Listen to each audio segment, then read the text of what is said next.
Hello, Dr. Balthazar here. Goddamn, Star Wars sure does bring it out of people, doesn't it?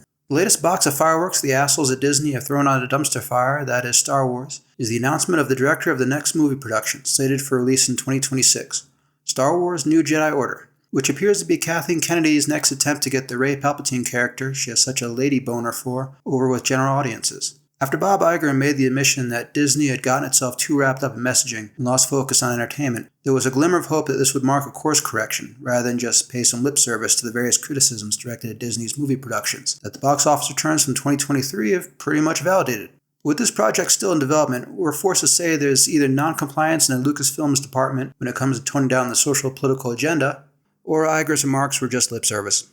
The director in question is one Sharmeen Obaid-Chinoy, a Pakistani woman whose past works are primarily documentaries on the abuse and injustice suffered by women in her home country, especially as it relates to honor killings, which is good work. That's a protest against legitimate anachronism, or a thing that may appropriately belong to a time and place in the past, but doesn't fit in the present for those of you that haven't freshened up on your historical terminology. But how does that qualify her to direct a Star Wars film? And if creating cultural change for Pakistani women is deeply meaningful to her, why would she want to spend considerable time directing a Star Wars film? At best, she can shoot an allegorical film and hope for viewers to make some connections. But allegory is usually lost on the majority of viewers. Meanwhile, the internet has blown up with the usual animosity for all things related to stories that take place a long time ago in a galaxy far, far away. And Lucasfilm Disney appear to be sticking with the usual gaslighting approach to supporting their lunatic decision-making. As a member of Generation X, I can't speak intelligently on the perspectives of Generations Y or Z on this, or Generation Snowflake and Fussy Baby, as I recently heard a bitter old woman call them. Very funny, a little intense though. But I can speak to the mindset of a disillusioned Star Wars fan of a certain age demographic on the state of Star Wars, and why none of this bullshit bothers me over much these days. If that sounds like a thing worth sticking around for, thanks for coming aboard. Like, subscribe, future content! So I wasn't alive for the first Star Wars. I'm told my parents took me to The Empire Strikes Back at a drive-thru, but was too young to have any memory of it. Actually, I don't even remember a time when that drive-thru was operational. I figured it was always a place for the homeless to do drugs and fuck, until the cops came by to kick their ass. Oh, sweet Maria. And I recall the Return of the Jedi in the theater the way you recall things at an age where the brain is just beginning to make memories, so it's probably intercut with a healthy dose of imagination. So for the most part, I'm of that generation that grew up with the original trilogy on VHS and the toys. From 1983 to 1999, there weren't any movies beyond that fucked up Ewok film from 1984 that was universally hated. There was a scattering of other media that would come out from time to time, a comic book here, video game there, the Star Wars screen entertainment with some unexpected little character tidbits, like Owen being Obi-Wan Kenobi's brother instead of Anakin's. But for the most part, Star Wars as an IP didn't offer a story to follow before or after the original trilogy. Back in them good old days, you had Star Wars fans, people who preferred Star Trek, and those who passed on all things sci-fi. Star Wars was more setting, while Star Trek was more story. Star Trek had the original series reruns that would turn up on various stations, 6 motion pictures following Kirk and the boys, and Star Trek The Next Generation, which rolled out in '87. So there were plenty of stories with that IP. But with Star Wars, it was kind of your own imagination doing the storytelling, provided you had one of those. Star Wars was also more Iliad, while Star Trek more Odyssey. Or Star Wars was more of a war story, while Star Trek more of an adventure story, for those of you that haven't freshened up on your classical literature. But anyway, it wasn't until 1991 when Timothy Zahn wrote Heir to the Empire, the first book in a post-Return of the Jedi trilogy, that you had something with the official Star Wars stamp making a meaningful contribution to the narrative of the Star Wars universe. Assuming you read books, which has never been everyone's thing. Da? Yeah. It's a big one. After the success of Zahn's trilogy, the floodgates opened up on Star Wars books, which created an interesting dynamic in that sometimes you had competing books working with the same characters in the same time frame, so they couldn't be doing both things at once. If you read enough, you were forced into take it or leave it decisions on whether or not you incorporated that book's contributions into the way you envisioned the Star Wars universe, or just dismissed it all as some bullshit. In 1999, all that changed with the release of The Phantom Menace, which created the first of several schisms in the Star Wars fanbase. The general sticking point was more or less those that liked the prequels and those whose jaws clenched up when Jar Jar Binks made his appearance and never fully relaxed. But more specifically, on one side you had those that took the position that Star Wars begins and ends with the ideas of George Lucas. So what Uncle George says is gospel, and anything he doesn't put in his movies is trash. While on the other side of the fence, people like myself prefer the stories we have been constructing on our own for the last 16 years. Those of us that think Uncle George is a colossal douchebag resented the fact that he spent a decade and a half claiming he already wrote episodes 1 through 3. Has this backstory been in your head all along from the inception? Yeah. I mean, I had to do the backstory in order to write the first 3. And could make more Star Wars films. But the special effects technology that existed at the time was too limiting to bring his grand vision to life. So as an artist, he couldn't compromise his vision, but feel free to keep kissing his ass and begging him to make those movies. All this was equal parts laughable and obnoxious, and if you want to argue the story of the prequels was objectively or subjectively good or bad, that's all well and good. But don't sell me some bullshit that he wrote the scripts back in the early 80s, and it had been undergoing 16 years of revisions and improvements to arrive at The Phantom Menace. I'd sooner believe they started production without a script than that nonsense. On the topic of Uncle George being wildly overrated, you can read some of the early drafts of The Adventures of Luke Starkiller as taken from the Journal of the Whills, and tell me what you think of Star Wars before other invested parties put their stamps on it. And while you can't view the original rough cut of Star Wars by Lucas and John Jimson, it's universally accepted that Paul Hirsch, Marcia Lucas, and Richard Chu's work in the editing room made the first movie a narrative that worked, and without those efforts, the film is just another forgettable science fiction B-side and a one and done in film history. In The Empire Strikes Back, Uncle George was barely on set, since special effects and merch sales were much more his passion than filmmaking, and in The Return of the Jedi he was much more involved in the production, and at greater liberty to do his own thing, so you had another Death Star magically appear, a fart in the car reveal of Leia as Luke's sister, Boba Fett falling into a Sarlacc pit where he probably should have stayed, since a slow death in the Sarlacc's digestive system would have been much more dignified than the third-rate hack work of Dave Filoni, and fucking Ewoks, making it the weakest of the first 3 films by a country mile.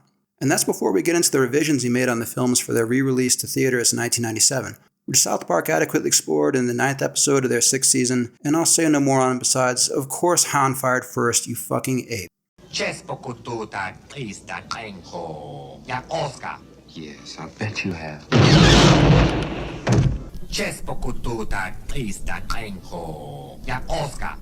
Bet you have. Anyway, the prequels did their thing with the green screen from 99 to 2005, with the creative freedom Uncle George certainly didn't have when they made the original trilogy. And those movies are what they are. For the people who like that sort of thing, that's the sort of thing those people like. In 2012, he sold Lucasfilm and all associated IP to Disney for $4 billion in cash money and just under $2 billion in stock. I feel like the explanation for why he sold its production company and all the associated intellectual property is bullshit. So we're supposed to believe Lucasfilm couldn't make any more Star Wars movies. They didn't have enough capital to take on a film project. No outside investors wanted to gamble on a Star Wars film. The company was neither stable enough nor Uncle George's family invested enough to leave the Star Wars property to them and license it out like the Tolkien estate did with New Line Cinema for great movies, and Amazon for one of the worst shows this side of She-Hulk and The Witcher. Come on, that's bullshit. He wanted the money, he took the money. It's nearly $6 billion, for fuck's sake. Who wouldn't be tempted to pull that trigger? I'd buy that for $1. But let's call it like it is. Nothing ever got in the way of Lucasfilm continuing to make bland green screen productions besides a preference to cash in on the IP rather than produce movies or shows. Anyone who sells an intellectual property will probably have some seller's remorse. I mean, something novel was uniquely your thing, and now it ain't. I sold them to the white slavers that take these things and Okay, but But the white slavers line is just this asshole trying to babyface himself and not be called out for a money whore. But moving along, to understand the Disney era of Star Wars, we have to talk a bit about the writing genre of fan fiction. Ironically, the first thing Disney did when it acquired the Star Wars IP was to declare a massive block of the Star Wars extended universe as non-canon, basically saying everything beyond what we do and a few selections of past works are unofficial fan fiction bullshit. Even though as acquirers of Star Wars rather than creators of it, anything Disney does of Star Wars is technically fan fiction. It's a mildly interesting subgenre, mostly by aspiring writers rather than established ones, and it's filled with people who are passionate about whatever fictional world they're trying to contribute something to, which is enthusiasm that should be encouraged. But at its core, there are pitfalls to be wary of. The first is when you have a prospective writer spending their time on a modification of someone else's work, rather than being inspired to pursue their own ideas, however derivative they may turn out to be, then with all due respect, they may not be overflowing with creativity. The next problem is fan fiction writers have a habit of writing themselves into the story. Oftentimes, they don't have any contribution to the lore other than making themselves a part of it. If it's Harry Potter, Dumbledore suddenly has an OP granddaughter who transfers to Hogwarts named Jane Smith. A Harry Potter story by Jane Smith.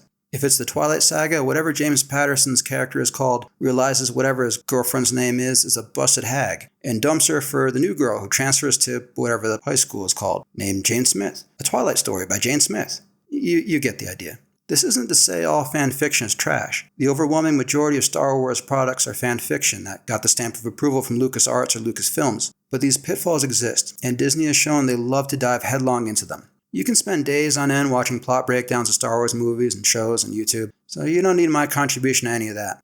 But, painting with broad strokes, Disney Lucasfilm produced movies and shows with very little creativity, saturated of Kathleen Kennedy's misbegotten social politics, written by people either trying to put themselves into the story, or just not talented enough to create anything but Mary Sue's and bland holier-than-thou stick figures, who mistake poor communication skills for gravitas. Well equipped with plot armor to follow fetch quests you'd expect to find in a dated Korean MMO, and all under the self-imposed race and gender rules Disney abides by and thinks the world ought to embrace for some reason.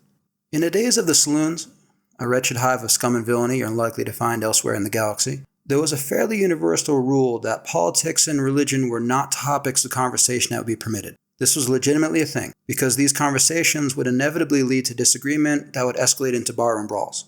Many topics of conversation aren't appropriate in the workplace. They're people's personal bullshit that needs to be left at the door. That's basic professionalism. For whatever reason, Kathleen Kennedy cannot and will not approach her job as a professional who leaves her personal bullshit and social agenda at the door. Lucasfilms is the platform for a confused vision of what women and minorities ought to be conceptualized as in society. Women of color, queer women, in this world, which is very white, male. And her polarizing choice of Charmin Obaid-Chinoy as director for the 2027 film To Be confirms that intention hasn't changed. So now you have those who still think Star Wars and sci-fi are dumb as fuck and are beginning to look like absolute geniuses, those who prefer their own imaginings or connect with Star Wars through books, comics, and video games rather than anything on large or small screens, those firmly entrenched in the George Lucas knows all camp, and those firmly entrenched in the Disney knows all camp, living out their fantasies as social activists ramming heavy-handed propaganda down everyone's throat.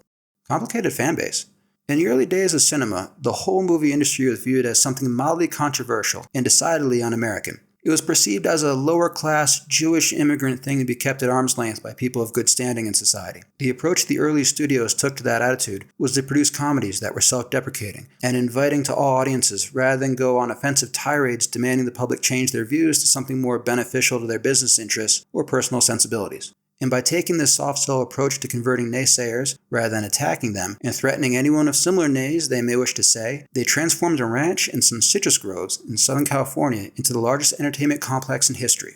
And on the other side of the spectrum, you have Charmin's comments. We're in 2024 now, and I think it's about time that we had a woman come forward to shape the story in a galaxy far, far away.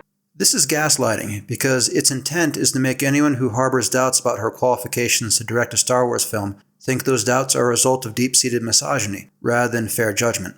It's mild and implied, rather than directly stated, but it's still a labeling tactic the bullies from cancel culture love to use to get their way, which of course they lifted from the National Socialist German Workers' Party of the 1920s, or the early Nazi Party, for those of you who haven't freshened up on your European history. The way that playbook is run is to declare oneself a victim who's justified in defending themselves against perceived enemies, claim moral supremacy with the only legitimate vision and value system for the future, threaten anyone who doesn't join or stand aside while you do whatever you please with labels that cause them embarrassment or harm, and revel in the newfound power bullying gives a person who is otherwise utterly insignificant and unworthy of being listened to. This is not how you persuade intelligent people to join in whatever your side is. You don't get to lift an immoral methodology and apply it to whatever you consider to be a moral ideology. Ends don't justify means. Never have. There's also a chicken shit approach to selectively applying collectivization to individual contexts that we see a lot of these days. The idea being if something positive is said, the credit goes directly to me. But if something negative is said, it's redirected to a group I can claim membership of, making it bigotry against that group rather than criticism against me. Spineless refusal to accept personal responsibility. There are other interview clips making the rounds on Charmin's views on men. I like to make men uncomfortable. But those are taken way out of context and don't relate to Star Wars or even men outside the Middle East. My impression of this woman is she's a fine advocate for issues that relate to her culture, but a bit of a swine as a celebrity who's going to make enough arrogant, head-smacking comments that you don't need to dig into the past and selectively edit her comments to paint her in an unfavorable light. Just give her a microphone and stand aside. So why does none of this bother me as a fan of Star Wars? Well, I'm still of the generation that prefers our own imaginings and has been blissfully disregarding almost the entire catalog of movies and shows since 1999. Star Wars will always be more setting than story, no matter how many crappy stories whoever the fuck churns out. And these stories are like the overabundance of books in the mid-90s. One can either take it or leave it when it comes to adding to the overarching narrative of the Star Wars universe. I've usually chosen to leave it, and just like my version better. And what is my imagining of the Star Wars universe that's so great compared to all these other productions? Well, glad you asked. Or thanks for stopping by. See you later. I'll walk you through it to illustrate a point I'll come to later. The Republic transitioning to the Empire, I always imagine like the Roman Republic's transition to the Roman Empire, blended together of clones and the Cold War. Rome in antiquity can be thought of a bit like a large high school. Everybody does not know everybody, but everybody knows the hot shots and their family names, like the top athlete, class president, prom queen, that sort of thing. Top Roman generals, politicians, and family lines would form alliances like the triumvirates of Caesar, Crassus, and Pompey, and later Octavian, Lepidus, and Mark Antony to wield power. Which also works for Star Wars. A top soldier, politician, and some rich fuck or something would make for a triumvirate that run the galaxy. But they're all egomaniacs, and maybe one will eventually become emperor like Julius Caesar. Or maybe the emperor will be something of an outsider who seizes power like Napoleon when the French Revolution went off the rails. Dunno, things shift around a little bit. The dynamic of the Jedi Order as a centralized group on Coruscant, and the Sith as individual masters of disloyal apprentices, I always thought was backwards. In the first Star Wars, Obi-Wan and Luke had a surrogate father-son relationship, which to me would be the template for a decentralized Jedi Order of individual father-son and mother-daughter relationships spread across a galaxy, not a centralized group with a governing council, temple, and all that. Instead of a version of Roman Catholicism with the Vatican and cardinals, it would be more of an informal spiritualism. I also would give the Force a massive power nerf, nothing we didn't see in Star Wars A New Hope. I mean, Force practitioners would never go extinct if they possessed space magic on the scale of the prequels and later movies, shows, and video games. There has to be some doubt as to whether the Force is even real or not. Did Luke make that shot in a Death Star by using the Force? Or just trusting in human intuition over a semi-reliable technology? Or maybe it was all just blind luck. No magic OP superpowers in space. The Sith I always pictured like the inner city gangs. There's massive gangs like the Bloods and Crips in Los Angeles, and then there's subdivisions within those gangs who are just as murderous towards each other as the rival gang, like the Crip sets of 8-Tray Gangster and the Rollin' 60s, as described by Santika Shakur in his memoir Monster, the autobiography of an LA gang member. So the Sith were a collection of rival gang sets of temples and territories and all that, but they endlessly cannibalized themselves to no great profit, and basically put themselves out of existence with their bloody infighting. The rivalry in Days of Yore with the Jedi would have been kind of like a gang and a youth program, both wanting to solicit the same members to add to their ranks. Rather than endless direct warfare and a blood feud, one side doesn't have the belief system to motivate for, let alone propel to the Sith's total annihilation. From this backdrop, the Clone Wars would be the seminal event to move from Republic to Empire, wipe out the Jedi, establish Vader, and set the stage for the original trilogy. I never pictured the clones like a massive army of the same person. I actually saw it more as an invasion of the body snatchers sort of thing, with some key figures at the top of society creating doppelgangers of themselves out of a sense of megalomania. Probably this came from having two of the same action figures as a kid, combined with a Marvel comic book storyline from 1985, in which there were two Dr. Dooms who both believed they were the real McCoy. I mean, what else would a clone do besides turn around and say, hey, I'm not the clone, you're the clone. I don't serve you, you serve me. The first emperor of China was a pretty wild egomaniac. During the process of creating for himself the most outlandish mausoleum in human history, he realized it would be better for the world if he lived forever, and began taking mercury pills to try to accomplish that fact, which did a lot to hasten the onset of insanity and death. I figured whoever was in the galactic triumvirate would fall prey to the same megalomania, clone themselves in hopes of living forever, only to find their consciousness doesn't transfer into the clones. Their clones don't believe they're the ones who are clones, and a war pops off with the triumvirate and clone triumvirate, splitting society and trying to wipe each other out. It would pantomime an exaggerated history of the Cold War between the US and USSR that escalates into outright war with confusion and paranoia about who's real and who's a clone.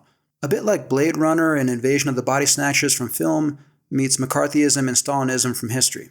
After the paranoia and violence escalate beyond the breaking point, people are desperate for clarity, order, and stability, and the emperor rises to give them that at the cost of personal rights, freedoms, and liberties. Martial law gets declared as a necessity in a time of crisis, the most vicious side wins, and guess what? Martial law never drops off again. For Darth Vader, I always saw him as some kind of fucked up young quasi-celebrity like Marcus Vick, the younger brother to NFL quarterback and genuine dirtbag Michael Vick, someone with natural talent in their chosen field, in Vader's case, pilot, soldier, whatever.